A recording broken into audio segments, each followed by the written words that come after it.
First on Film and Entertainment, and we have got the whole gang together. We have got Jaqui Hammerton, Sandy Kay, Greg King, Peter Krause, and yours truly, Alex First. And we are going to do this in a very special way because the film that will win the Oscar for Best Film and also Best Director and also Best Actor is where we should be starting. Now, I want to see whether there's any argument from any of you that The Brutalist will win at least those 3 awards. Does anyone want to put their hands up and say, no, they disagree, they won't win those Oscars? I disagree. Sandy, okay, so yep. Now I think it probably will win, but my argument would be that it should not. Okay, well, that's a different argument. When we'll get that, we'll get to that. Then take my hand down, okay? Okay, so the rest of you, you all agree those 3. Possibly. I think Conclave has an inside running for Best Film. Really? When you say now has, based on? It's based on a report from Variety where they interviewed a number of the AMPAS voters, and many of them... AMPAS, sorry, Pete, a lot of people won't know what AMPAS is. The Academy of Motion Picture Arts and Sciences, they run the Oscars. And so the 11,000 members of AMPAS are part of the Oscar voting. And so what Variety have found is that the excitement for The Brutalist has calmed a little bit. Okay. All right. Well, I'd still be stunned if it didn't. So talking about that, let's start there because it's a very long movie. We're talking 215 minutes, which translates to, what's that, 3 hours, 35 minutes. And the important part of this, and I really, really like this, and I wonder whether you agree with me, an hour, 40 minutes in, there is an intermission and there is a countdown clock. Now, I happen to see it at the Classic Cinema and in Elston Week in Melbourne. And I think 85% of the cinema left, basically, and then there was a queue outside the bathroom, shall we say, and you've got to get back on time because the 15 minutes is indeed just that. Now, that's sort of old style. I don't know how far back we go when intermissions were common in long movies. Peter, you were around about the 1700s, so you'd probably remember. That's right. Yeah, so because there were quite a number of movies that used to have intermissions. And I mean, I think it's really indulgent on the part of most directors that they have long movies without a break. And I'm not just talking about people who are of a certain age and need a bathroom break, but it's a long sit, right? Whether it's a theatre, whether it's anything. So an intermission's a darn good idea. But we're probably going back, to the 50s, Peter? Well, 10 Commandments, Cleopatra, Lawrence of Arabia, Gone with the Wind, yes. Did Gone with the Wind have an intermission, did it? Okay. In some cinemas in the US, certainly it did have an intermission, yes. Okay. So I saw in a small country town and they had an intermission too. Okay, and now I think it's a darn good idea. Does anybody disagree that any movie that's over a certain length of time, and you can nominate 2.5 or 3 hours, should have an intermission? Do we all agree on that? I don't like the word should. I would like them to actually let you know at the start that there will be one, because when we went to the preview screening, I wasn't aware that there would be, and I was kind of debating, should I duck out now? When's a good time? Oh, very good. Very happy when an intermission, surprisingly came up.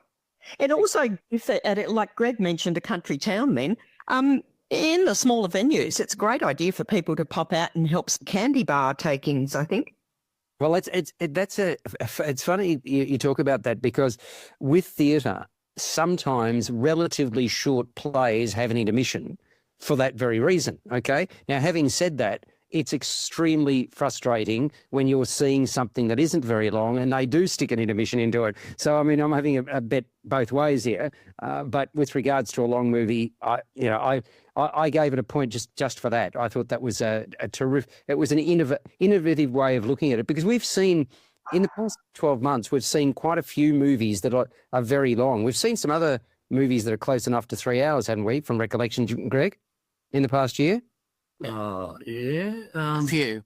Yeah, don't get so excited when you're talking to me, Greg. That's fantastic. Okay, now, having said that, the narrative in this movie, The Brutalist, a very richly woven tale of pain and perseverance. it unfolds in a couple of parts. You've got the first one, which is called The Enigma of Arrival, and the second, The Hardcore of Beauty. And then there's an epilogue, and boy, that is quite an eye-opener. So, you certainly wouldn't be leaving before looking at that epilogue. The centerpiece is a lauded Hungarian Jewish architect called Laszlo Tothe, a role filled by Adrian Brody. And despite hardship, he survives the Holocaust. But he's separated from his wife, whose the English equivalent name is Elizabeth, played by Felicity Jones, and the young niece of both Elizabeth and Laszlo, whose name is Sophia. Raffi Cassidy is the actor cast in that role. And we find out more about what they endured in the film's climax. Now, after the war, with nothing left, talking 1947, Laszlo manages to find safe passage to the United States. And he goes to live and work with his cousin, Attila, Alessandro Nivola, and with Attila's wife, Audrey, Emma Laird. And they run a small furniture shop in Philadelphia. And it's also where Laszlo receives word that Elizabeth and Sophia also managed to see out the war. And he naturally hopes he'll be reunited with them.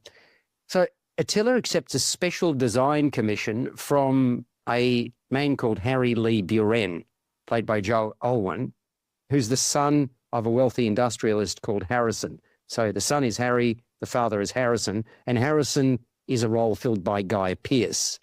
And it appears to be a golden ticket, this design commission. But that job sets in train an ongoing turbulent association between Laszlo and Harry and Harrison. So there's real tension in that relationship throughout. And despite Laszlo's creative brilliance, despite his passion, he also battles a long-term drug addiction. So this is a movie that is epic in nature, and it's a raw portrait of elitism and racism. Notwithstanding his achievements and his acumen, Laszlo's forever considered an outsider who is not embraced by many and who can be discarded at will. So power plays in The Brutalist are plentiful. The movie itself, when I was watching this, and Jackie, I think I spoke to you, I think it was after, I don't know whether it was before or after, but I really believed that we were seeing a biopic. I hadn't read anything about it. Like you, Peter, I don't like sort of reading about a movie or show before I see it. And I could swear this was real.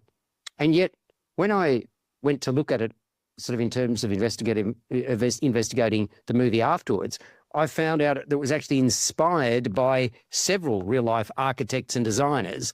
And it's really meant to be a bit of a celebration of the triumphs and of the most daring and accomplished visionaries. Now, obviously, it's very gritty, but that was the intent. And it's been co-written with Mona Fastvold by the director Brady Corvett, who did Vox Lux. I remember that movie. That goes back, 6 or 7 years, 8 years, mate, 7 years, yeah. It's quite. I found The Brutalist remarkable, insightful, and distressing. And bear in mind that Adrian Brody has already won an Oscar for The Pianist back in 2003. He won the Best Actor Oscar on that occasion. And I reckon he delivers hugely again. And he really does inhabit the tortured soul of Laszlo Tothe like a second skin. And he imbues in Tothe this strong sense of self-belief. So he's resourceful, he's proud, he's arrogant, combative, and also deeply troubled. And the other performance, I mean, really memorable turn in the movie, not as big a role, but still significant. Felicity Jones, quite stoic and resolute as his long-suffering wife, Elizabeth, who continues to endure. And she comes across as intelligent and well-considered in the face of physical and mental anguish. Now, Guy Pearce, it'll be interesting to see whether he secures... it's a very strong role. I mean, he brings bigoted privilege to the mega-rich Harrison, who's prone to fits of pique. And visually, there is a grittiness to what we see. The cinematography is by Lowell Crawley, who also shot White Noise. And I thought quite something of the dynamic and dramatic score from Daniel Bloomberg. So I found it unforgettable. I thought it was bold. I thought it was brilliant. And I thought it was a captivating production and unquestionably the finest movie of the last 12 months. So, Jackie, I know that when you saw it, you actually said to me you wanted to see it again. So it obviously moved you. Talk to me about your perceptions of The Brutalist. Oh, that was the first thing I thought as soon as I saw it. First thing was I did the same as you. I went rushing to Wikipedia to try and find out if it was actually a true story. Because I honestly thought it could well have been. And the second thing was, yes, I need to see this again. Unfortunately, I haven't had the opportunity yet, but I still definitely will, even though today's chat is really the point of having seen it. I, like you, felt right from the opening scene this was going to be a real feel of a sweeping epic, a kind of a big screen story, going to unfold over time, really dig deep into these characters, and we got what it seemed to be right from the start.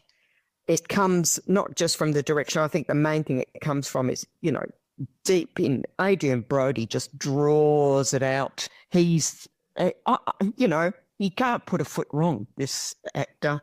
Total A-lister in everything he's ever done, I think, as far as I've seen anyway. Sorry, let me ask you a question, Jackie. It's funny, there are some actors, I totally agree with your assessment. Who was the actor, Daniel Day-Lewis, who gave up acting? He was another in that category. I mean, there are very few in this pantheon of actors that they tackle roles and you just know that they are going to be Oscar-nominated roles. The immersion that they have in their characters is a touch above, and the way they carry their roles. That's my view of it, Jackie. Keep going, please. He just lives it. And along with that is, normally Guy Pearce is, I've got to admit, not my favourite actor. I find him pretty stilted and wooden, but in this role, of course, as the industrialist, you need a stilted wooden person. So it was actually made for him, I thought. I thought he was very good in it as Harrison.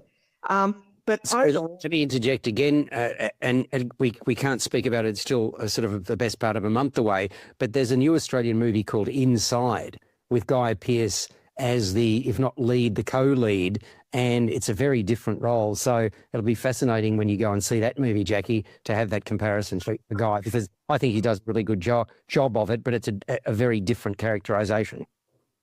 I find he's Guy Pearce in almost everything he does, but in this case, he was great.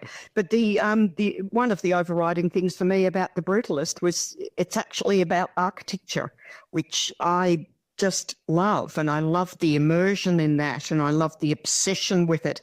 In fact, in a way, the obsession with architecture and this project that goes on through the second half of the film, almost get a reminder there of another film that we might get to talk about that's just opened called A Complete Unknown with Bob Dylan, about Bob Dylan's obsession with music. So there's a very similar, creativity that comes out of these people. And I just really enjoyed the way this post-war brutalist architecture was explored too. And, the shock and the, getting to know it. And that's, there was a lot to, just not like about this film, but actually really feel deeply about, I thought, and as well as the relationships with the power struggle there that comes to quite a ghastly climax at one point, shall we say. And so big one for me, yeah. Yeah, so I mean, the movie itself, if you take out the 15-minute intermission, 3 hours, 20 minutes, I wasn't troubled by the running time at all. Were you? Not at all. No, I like a long film. Don't have a fair enough. Well, Peter, you like long films. Peter, if the film went for 12 hours, you'd still be sitting there, right? You wouldn't have gotten out of your seat. So what did you think of The Brutalist? Look, I liked it very much. It is an impressive film. I'm not quite as enamored by it as other people are, even though it is very impressive. For example, early in the film, there is some clunky dialogue at times, which I felt could have been refined a little bit more, because the first first act does go on a little bit. And what Courbet has used is some rather unusual camera angles to sort of mimic the sort of the brutalist style of architecture, I suppose. So, look, I thought that was great. Some cinemas are screening the original VistaVision print of the film. VistaVision was a widescreen format that was introduced in the 1950s, was very short-lived, and Courbet wanted to reinvigorate VistaVision just to show the wide elements of how he shot the film, and I thought that was very effective. Guy Pearce, yes, I agree, is very good. He won't win the Oscar, though. Kieran Culkin has that sewn up for a real pain. But I think the performances are very good overall. I think it goes too much into the financial sort of aspects and not enough into the architectural aspects of what brutalism is. Yes, I know it's not a biopic of a real person. It's an amalgam of a number of architects who worked in the brutalist sort of fashion. Look, there's a lot to admire in the film. I liked it very much. However, I wasn't 100% enamored by it. Fair enough. Well, I mean, we should talk a little bit. You've touched on it in terms of the brutalist architecture and what that style is. That emerged really. I mean, it emerged to me during the 50s, didn't it? I mean, from recollection, sort of reconstruction projects of the post-war era, it was sort of UK based. That's my understanding. Do you have a different understanding? I mean, that's. That's largely true. America adopted it very quickly too, with its skyscrapers and the sort of approach that it's all very tough sort of architecture. It all looks quite awful on the surface, but of course it contained some great designs internally.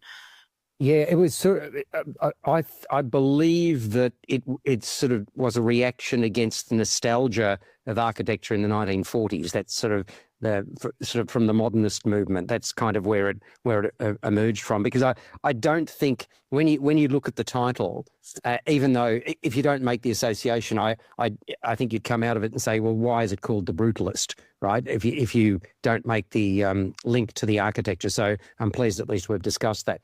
Now, okay. Well, it was post-war when the economic times, they didn't have, the money for fancy buildings. Yes, it was. That's true. Yeah, very well put, Jackie, because if you look at the style, if you look at what Laszlo is doing. I'm sorry?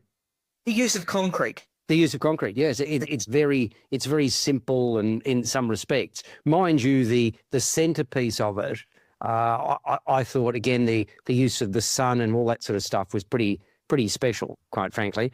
Now, okay, let's go to you, Greg, in terms of your thought process. You just saw it recently, didn't you? Yeah, I went and saw it on the 42-degree day heat at the Nova Cinema, 4 hours in the shade, yes. Very clever of you. Okay, so did you... Definitely, but I'm not as enamored of this film as you are, Alex, or anyone else. You're not, or you are? I'm not, at the moment. So, I much preferred A Complete Unknown.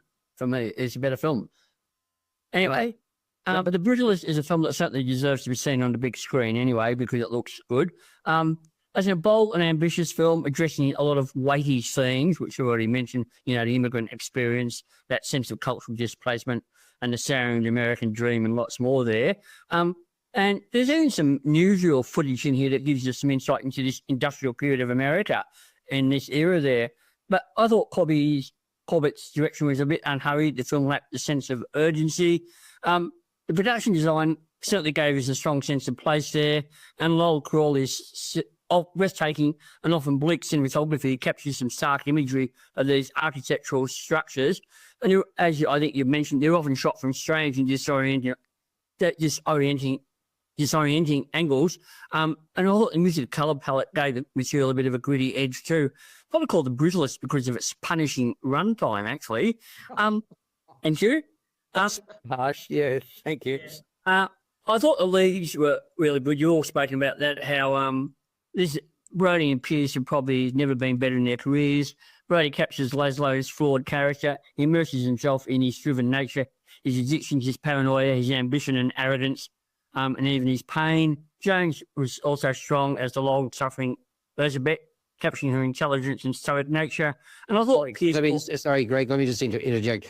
You've called it Elizabeth, which is actually her name. Yeah. I use, just so people won't get confused, the English equivalent was Elizabeth, right? So Elizabeth. Sorry, keep going, please. And I thought Pierce brought an oily quality to his performances to suave but bigoted Van Buren there, and it gave this character a sinister edge there. Now, my things on the title, The Brutalist, it does refer to Laszlo's character for his love of concrete and those stark buildings there, but it could also refer to Van Buren's character because of some of his actions there, his nasty things he does there, and also the fact that he likes to be in control, dominate things, and master of his own universe. So there you go. But a film with its punishing runtime, epic sweep, and weighty themes, and bleak outlook, and something of a slog to sit through.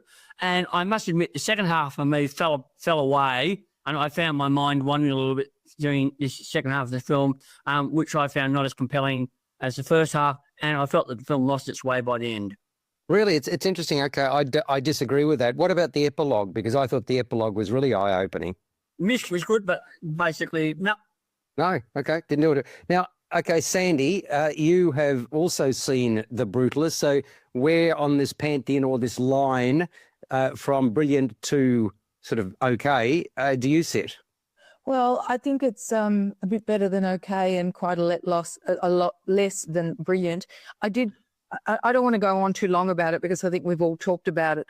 But I think if you walk in there with high expectations, as I did, you are bound to be disappointed. If you were lucky enough to see it without any expectations, I'm sure you'll be pleasantly surprised.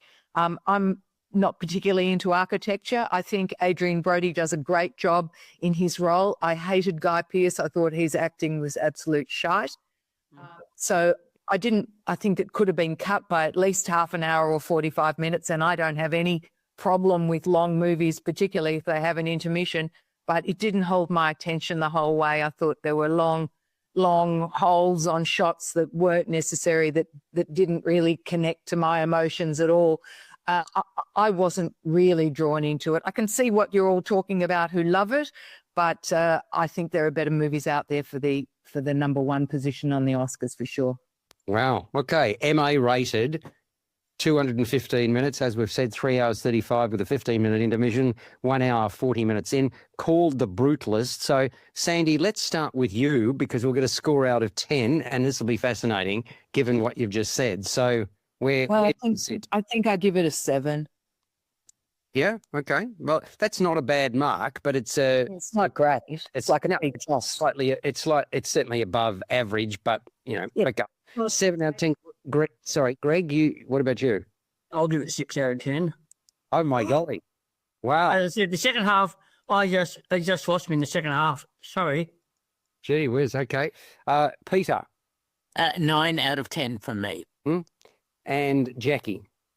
Well, can I just say, Greg, I noted that you said you felt as though it lacked a sense of urgency. Yeah. But I don't think it was that kind of film. So that didn't worry me. When you already know that it's going to be a long film, you're not really expecting an urgent pace through the film, or at least I wasn't. So that would be my reaction to what you mentioned there, especially in the last second half. I settled into it. And definitely a 9 out of 10 from me for The Brutalist. Right. And I'll go high mark here, 9.5 out of 10 for The Brutalist. And I would urge people to see it because it's a special piece of work.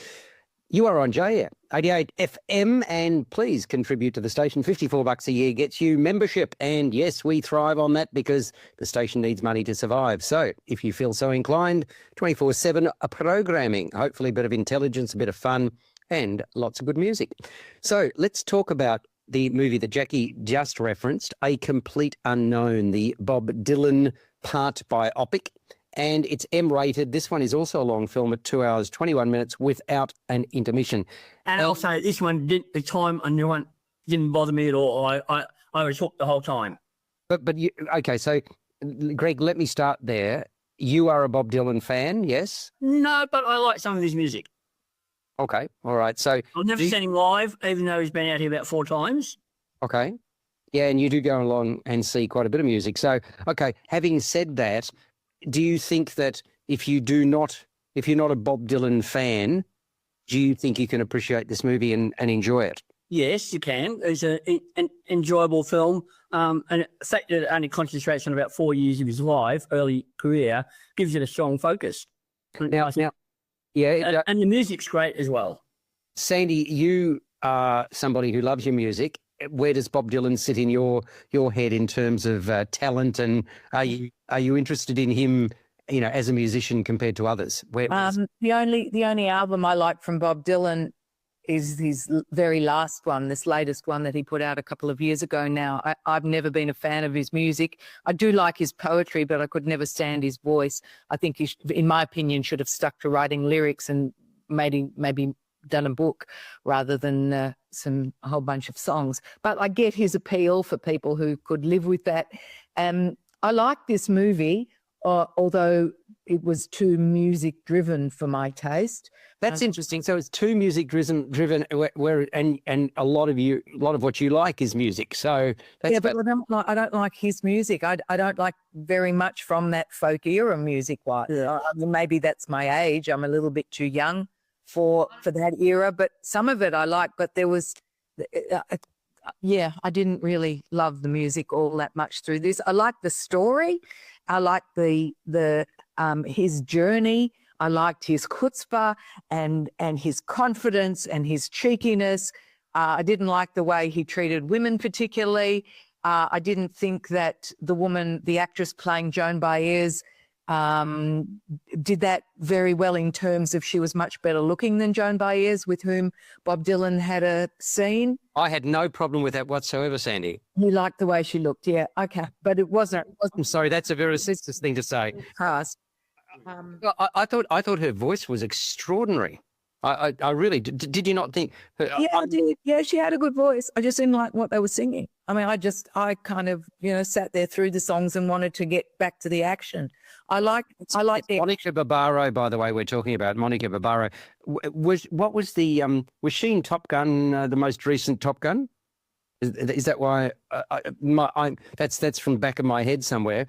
Peter, do you know whether Monica Barbaro was in the most recent Top Gun movie?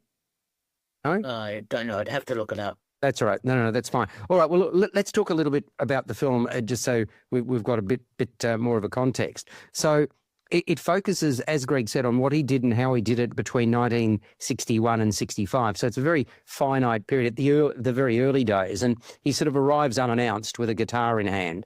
This 19-year-old kid seeking... I'll just interrupt you there, Alex. She was in Top Gun Maverick. Oh, thank you, Greg. I appreciate it. Oh, good. Okay.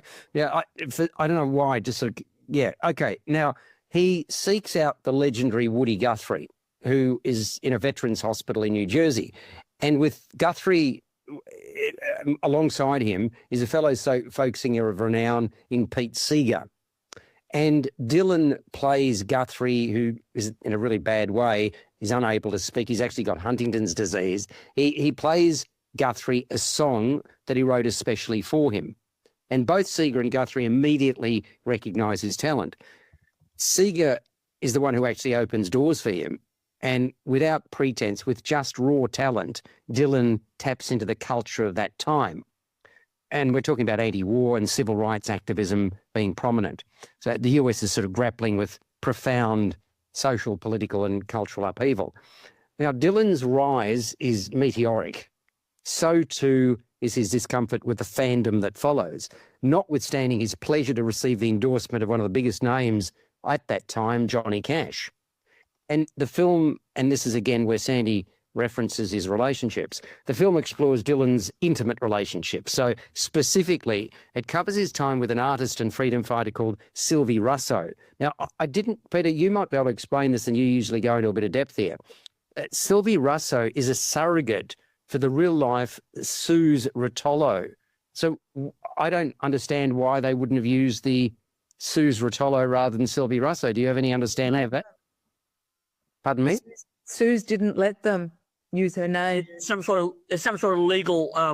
Okay. All right, thank you. I feel well informed now. So, okay, so there were those two characters, Joan Baez, of course, being the other.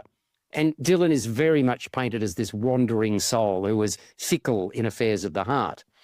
And although he was wholeheartedly embraced by the folk music movement, the movie A Complete Unknown shows how he upset the status quo by adopting the electric guitar, right? That was a no-no as far as the folk movement was concerned. So everything comes to a head at the 1965 Newport Folk Festival.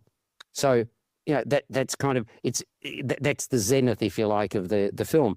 And I really enjoyed it. I thought it really captured the essence of one of the most accomplished singer-songwriters in history. Co-written with Jay Cox, who did Silence, by the director of the film, James Mangold. Very fine director, actually. Ford versus Ferrari was an excellent movie as well that he did. And his dedication to authenticity I've found really impressive.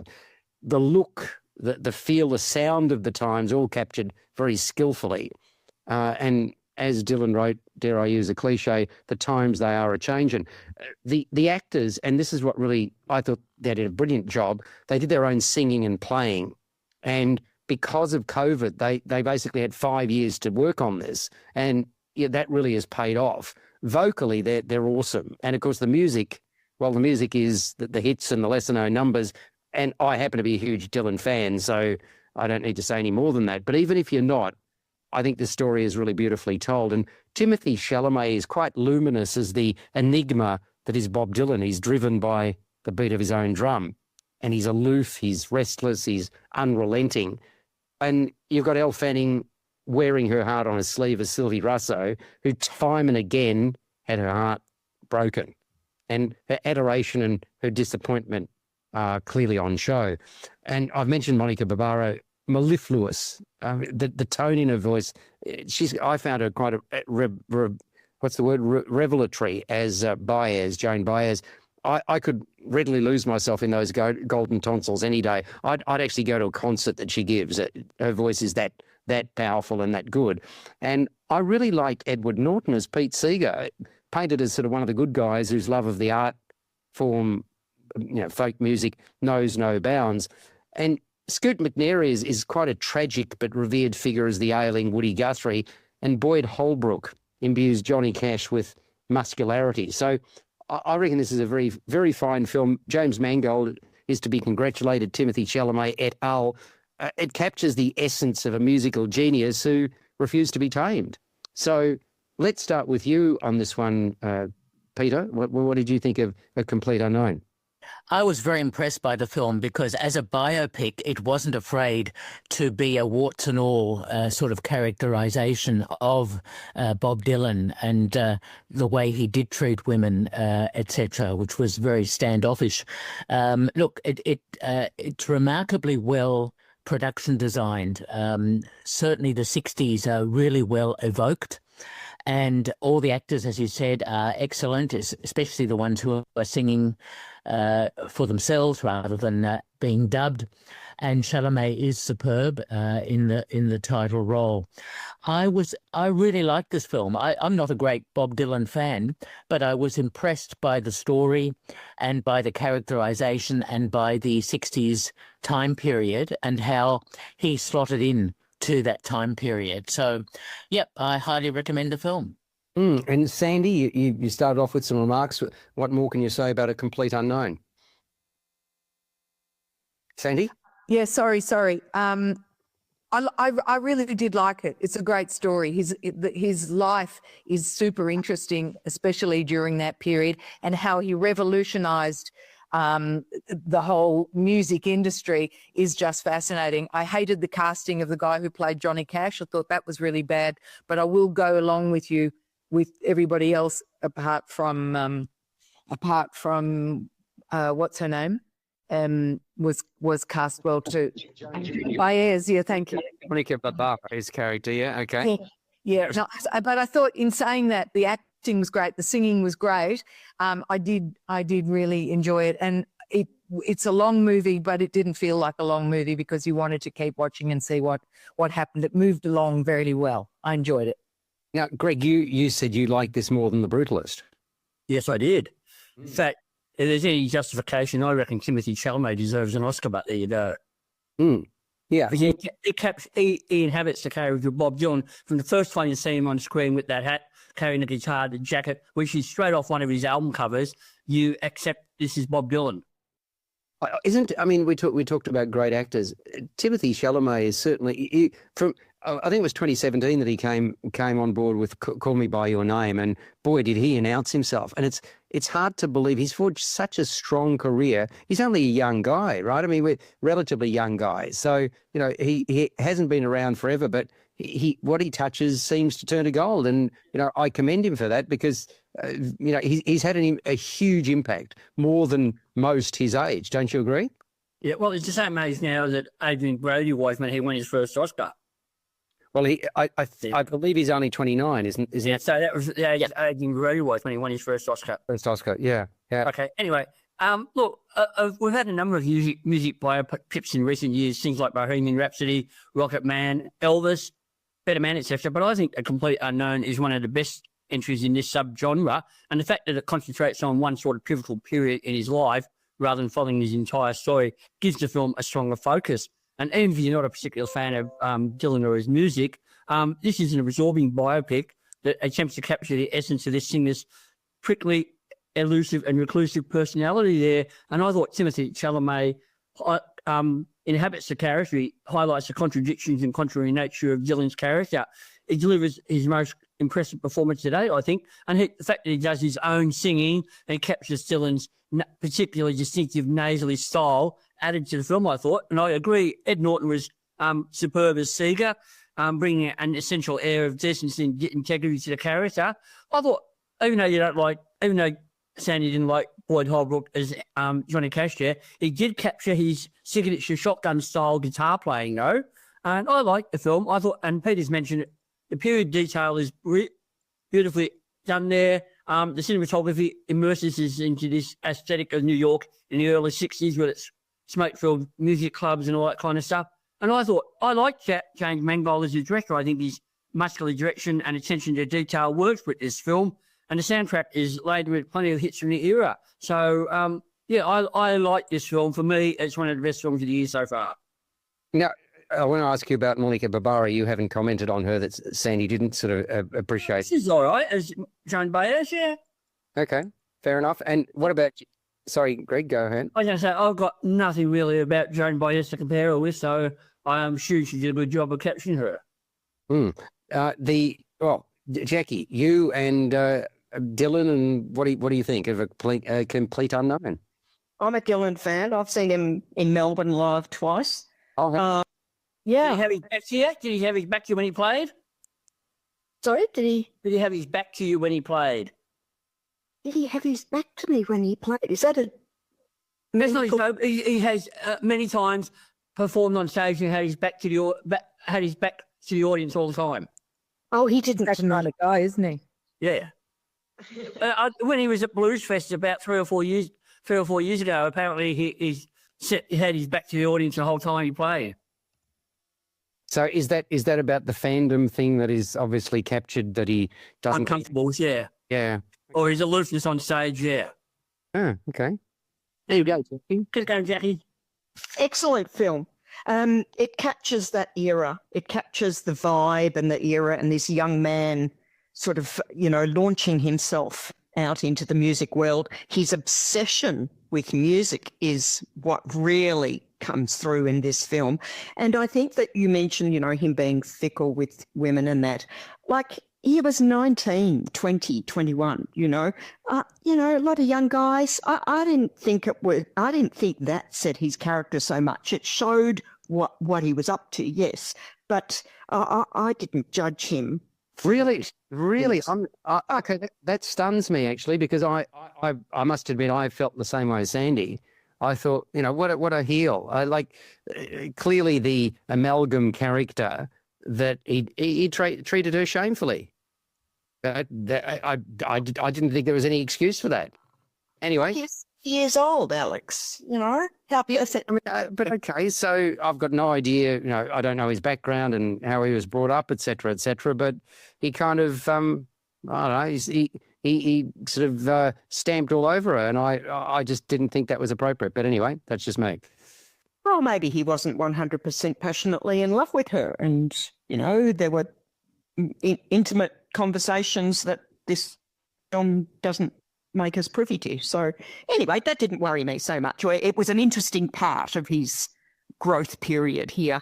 And talking of it being, as Peter said, just a very short period of his life really intensified it for me. And I would see this film again for every 4-year period of Bob Dylan's life if it were done as well as... Part 7 of Bob Dylan's. How old is he now? Is 83 or something, right? So, 5. 85. Okay, so Jackie, you can break that up for me, shall you? From 19 to 23. And so I'm going to interrupt. This film works much better as a film about Dylan, that thing, I'm Not There. The one where from Todd Hayes, 6 different played him. I agree. Yes. Yeah, it's much more user-friendly, shall we? What do you have? Well, that would be an insightful, I thought. I wonder, sorry, both of you, Greg, one of the things that struck me, though, we talked about this, that they had 5 years, if you like, in terms of perfecting their singing and whatever. I think that was a luxury that, very few filmmakers have, and it just because of the times. I think that made it a better film. Do you not agree with that? I don't know whether the time made it a better film or not. I think it's just the way that it all hangs together. It worked for me. I don't care. Better film in as much as, obviously, if you're going to suddenly adopt the singing of somebody who still exists, that's a hell of an ask, right? Just not only to sing, but to actually sing in that same style. You've got the biopics like Better Man of Robin Williams, who's still around, Rocket Man about Elton John, who's still around. So that doesn't seem to be an issue. Okay. Sorry, Jackie. Please go ahead. I agree with you, Alex. I think that was one of the pivotal things about this film, that I was gobsmacked when I first heard Timothée Chalamet singing with Dylan's voice. I was blown away. I thought he was just spot on with that, and it really showed a commitment to his craft in that, and the guitar work as well, and the what's that thing called, the harmonica work that he did as well. Is that fabulous? Very pleased you mentioned that, Jackie, because that really was it was very special. Yeah, I agree. Yeah, and of course it was also covered that period of time when, as he rose in fame, quite dramatically, and was dealing with that, to then turn his back on folk music. This is the critical point of the film, to sort of about 2/3 through, and goes electric. How his relationship with his passionate, huge following really turns there. I found that interesting. One thing I would have liked more of, there was some relationship with him finding his protest voice and singing, and that becoming very popular. We saw some of the current affairs that was on the TV. Usually was where it came up. I would have liked even more of that, more setting in the times, more of what was going on, and I think that could have filled in more. But nevertheless, it was well done that way. No, terrific. Okay, so let's get some scores. Let's start with you, Sandy. Complete Unknown. It's M-rated. It's 141 minutes, 2 hours 21. Score out of 10? 8. 8 out of 10. Okay. Gregory King. 9 out of 10. Peter. 9 out of 10 from me. Jacqueline. 9 out of 10. And 8.5 from me. Wow, there's a strong consistency there. That is most impressive. A Complete Unknown on Jair. You're talking to Alex first, and Jaqui Hammerton, to Sandy Kay, to Peter Krause, and to Greg King. Now, Maria, talking about biopics, etc. M-rated, 2 hours and 3 minutes. The lauded American-born Greek opera singer Maria Callas, who lived from 1923 to 1977, so a relatively short life. Her final days are captured in this movie, and by then her famed soprano voice is gone, and she hasn't performed in years. And she's played by Angelina Jolie. She's holed up in her luxury Paris apartment, and with her are her 2 loyal staff, Ferruccio and Bruna, along with a couple of small dogs. I'm sure you would appreciate that, Jackie. Anyway, she's popping pills as if they're lollies and having frequent hallucinations. And she pines for the love of her life shipping magnate Aristotle Onassis. Now, a television crew led by an interviewer called Mandrax, filled by an Australian actor called Cody Smith-McPhee, arrives to film a documentary on her life.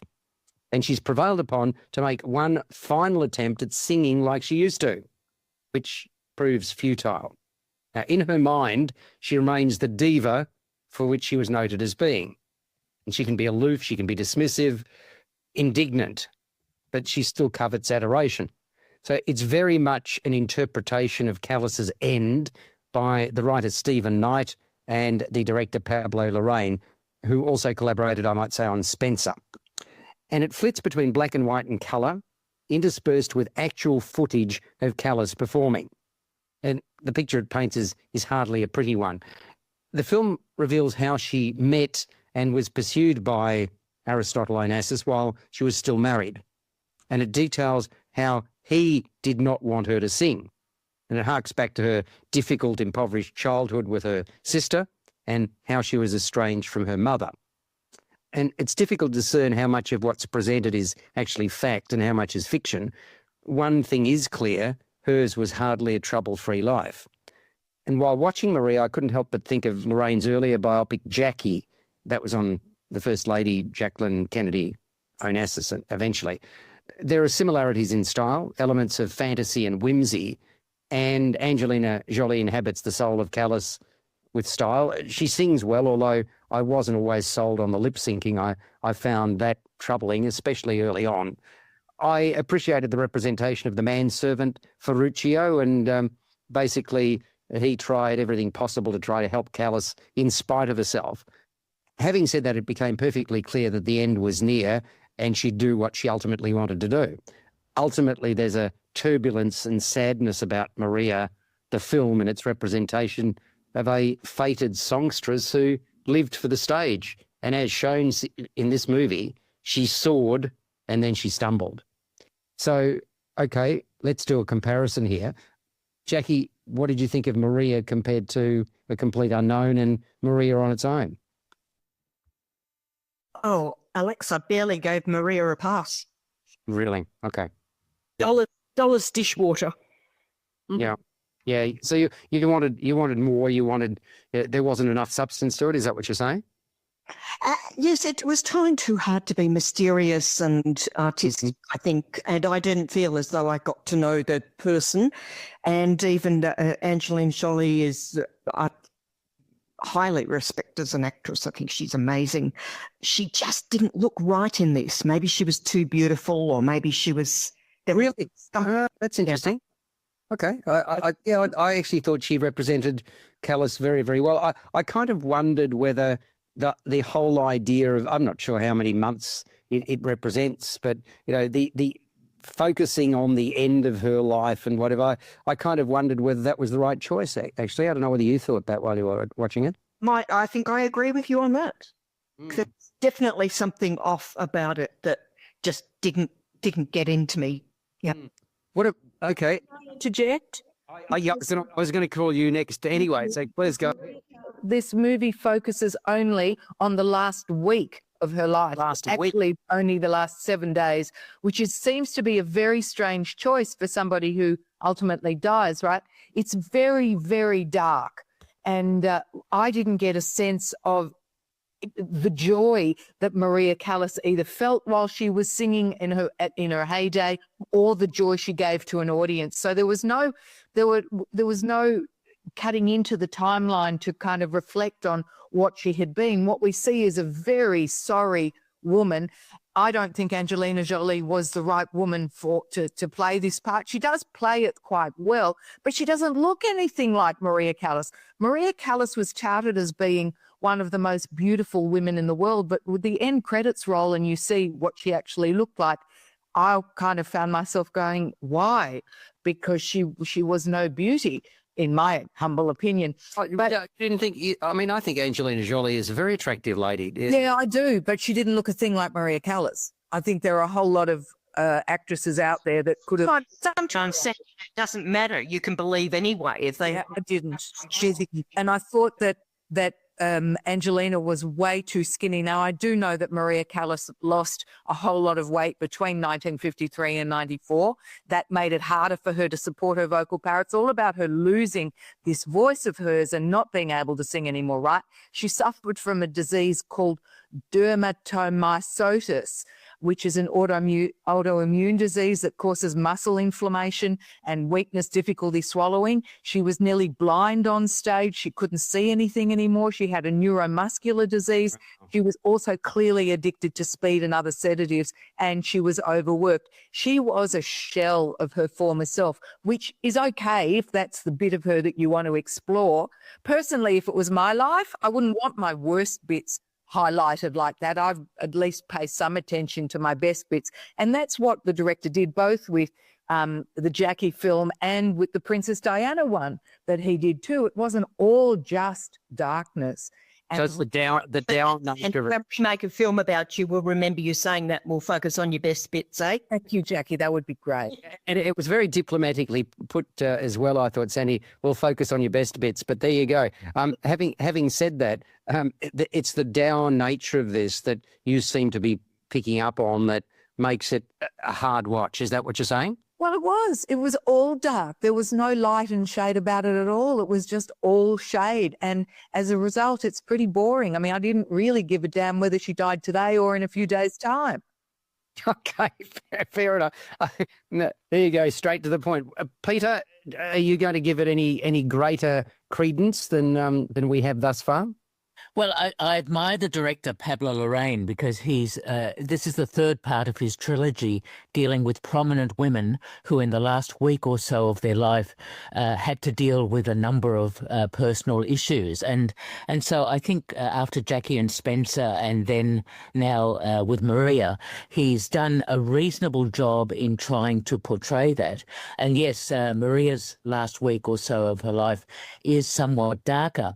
It's interesting to note that this is a semi-remake of a film that was made 20 years ago, which starred Fanny Ardant as Maria Callas, which also dealt with the last week of her life, but dealt with it in a somewhat more positive sort of way. And there was an excellent documentary, Maria by Callas, about 7 years ago, which dealt with the whole persona of Maria Callas. So I didn't mind this film. I thought he'd done a reasonable job in trying to portray the personal issues that she had to deal with in the last week of her life.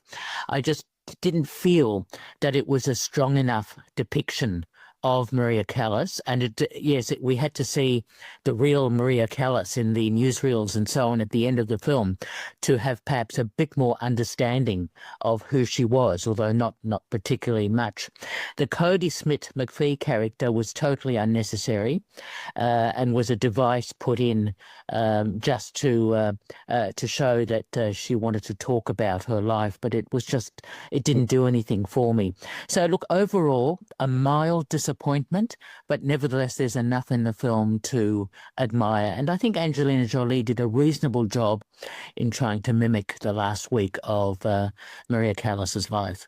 Now, Greg, we're short on time. I'm sorry to say that to you, but what were your thoughts about Maria? I didn't like this film either. I thought it was too bleak, downbeat. Didn't do anything for me. The multiple different formats he used, jumps in time. There is no real idea of what time frame we're in half the time. And that character that you alluded to, Peter, the Cody Smith McPhee character named Mandrax, I read somewhere that that's actually the name of a drug that Maria Callas was on. That's where that name came from. He was just a figment of her imagination. I didn't like this film at all. When you compare it to A Complete Unknown, this is awful. Okay.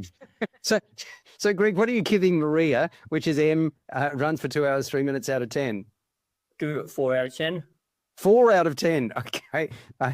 Sandy? I'll give it 5.5 just because I'm that kind of person. Yeah, that kind of person. Okay, Jacqueline? Well, I gave it 5.5 too. Okay, 2 5.5. Peter? I gave it 6 out of 10 because there's some aspects of it that I admired. and I gave it a 7 out of 10. So there we go. All right. So compared to the others, this is not Oscar-winning material. Let's be honest. That's what we're all saying. Look, it's been a real pleasure, guys. Thank you very much indeed. It's so much better to get, not that it's male and female, but it's really great to have a greater sense of balance than we often do. So thank you very much indeed for your contribution, Jaqui, Sandy, Greg and Peter. And we will do it again very, very soon. First on Film and Entertainment. Enjoy yourselves, go to the movies, enjoy going to the films and be in darkened places. Speak to you very soon.